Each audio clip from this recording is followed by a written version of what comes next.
E aí pessoal, tudo bem? Hoje vou falar sobre locação de imóvel residencial. Sei que muita gente vive essa realidade ou um dia vai viver, seja como locador ou locatário. Então, bora lá! Como sempre, vamos começar pelo básico. Aquele que oferece o imóvel para locação é chamado de locador, e aquele que aluga o imóvel é chamado de locatário ou de inquilino. Básico. A locação residencial é regida pela Lei 8.245 de 91. Essa lei também rege a locação não residencial e a locação para temporada.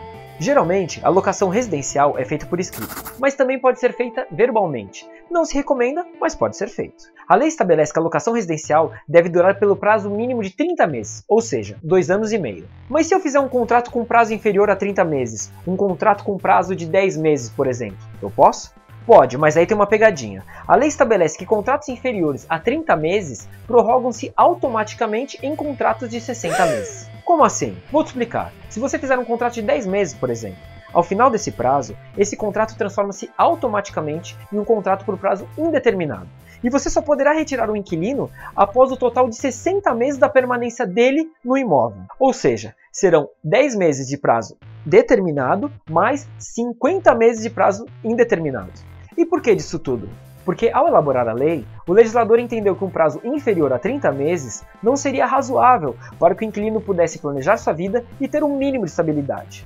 É por isso que ninguém em sã consciência faz um contrato de locação residencial com prazo inferior a 30 meses. E agora que você aprendeu, nem você vai fazer. Quer dizer então que eu não consigo tirar o inquilino do imóvel antes do prazo de 30 meses? Considerando o bom inquilino, aquele que cumpre com suas obrigações, paga o aluguel e não destrói o imóvel, via de regra, ninguém tira mesmo antes do prazo. Mas existe uma exceção. E se tratando de locação com prazo inferior a 30 meses, vamos supor aquela locação com prazo de 10 meses, ao final desse prazo, existe a possibilidade do locador tirar o inquilino. Passados os 10 meses, o locador pode pedir ao inquilino o imóvel para uso próprio, ou para uso de seu cônjuge ou companheiro, ou ainda para uso residencial de seu ascendente ou descendente, desde que, é claro, ninguém tenha mais nenhum outro imóvel.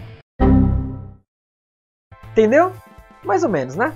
Tá bom, vamos imaginar que por algum motivo você decidiu alugar o seu único imóvel para alguém pelo prazo de 10 meses. Ao final desse prazo, dos 10 meses, você poderá tirar o inquilino do imóvel, mas somente se for para seu uso próprio ou de sua família. Só nesse caso. E repito, esse deve ser o único imóvel da família. Mas cuidado, mentir para retomar o imóvel, dizendo que era para uso próprio quando não for, é crime, com pena de prisão de 1 a 3 anos. Então, nada de gracinha. O locador pode vender o imóvel que está alugado? Pode, mas antes de vender, ele deve perguntar ao inquilino se há interesse na compra do imóvel. Esse é o chamado direito de preferência. Mas se o locador vendeu o imóvel para terceiro sem perguntar ao inquilino? Via de regra, o inquilino poderá pedir na justiça indenização por perdas e danos. Entretanto, na rara hipótese do contrato de locação estar averbado no cartório de registro de imóvel, vou repetir, na rara hipótese, mas se estiver averbado, o inquilino poderá depositar na justiça o valor do imóvel e pedir o bem para si. Mas e se o inquilino não tiver interesse em comprar o imóvel ou até mesmo nem puder comprar? Como que fica o contrato de locação? Se nesse contrato de locação tiver a chamada cláusula de vigência, o inquilino poderá permanecer no imóvel durante o prazo da locação, mesmo após a venda do imóvel. Mas tem um problema, para essa cláusula de vigência ter efeito, é necessário que o contrato de locação esteja averbado no cartório de registro de imóvel. E como eu falei, isso é muito raro de acontecer. Ninguém registra o contrato de locação no cartório. Portanto, ainda que o contrato possua essa cláusula de vigência, mas não esteja averbado junto à matrícula do imóvel e o comprador não tem interesse na manutenção da locação, o inquilino terá o prazo de 90 dias para largar o imóvel, infelizmente.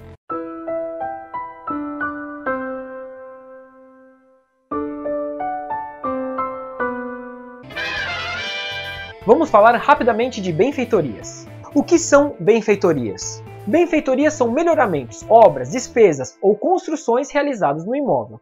E é muito comum o inquilino realizar benfeitorias no imóvel locado. As benfeitorias são divididas em necessárias, como o próprio nome diz, necessária, como o reparo de uma parede que ameaça derrubar o imóvel, por exemplo.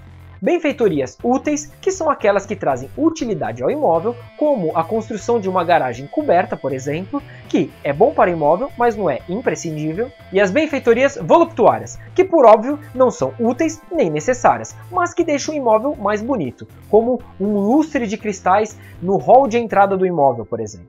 Por que você está falando isso? Porque em se tratando de benfeitorias úteis ou necessárias, dependendo do contrato, o inquilino não terá o direito de ser indenizado por elas. Deixa eu te explicar. Se o contrato de locação estabelecer expressamente que as benfeitorias não serão indenizáveis, e porventura o inquilino vier a fazer um reparo ou uma obra no imóvel, por exemplo, ele não terá direito a receber de volta o seu dinheiro, independentemente do valor gasto no reparo ou na obra. Já as benfeitorias voluptuárias, via de regra, o inquilino poderá retirar do imóvel e levar embora. Portanto, sabendo desses detalhes, fiquem de olho.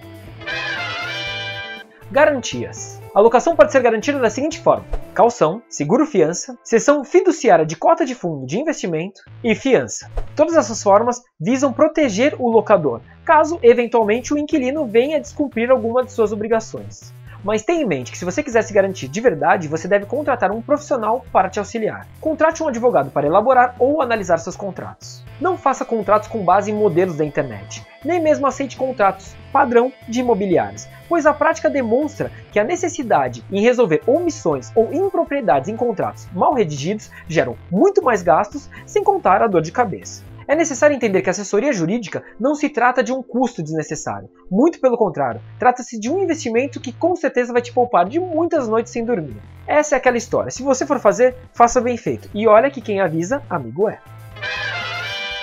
Bom pessoal, essa foi a minha contribuição dessa semana. Se você gostou desse vídeo e acha que essa informação pode ajudar alguém, compartilha. É de graça e de quebra você ainda será bem visto. Se inscreva no meu canal e se você quiser saber mais do meu trabalho, acesse www.naosabedireito.com.br. Tchau e até semana que vem.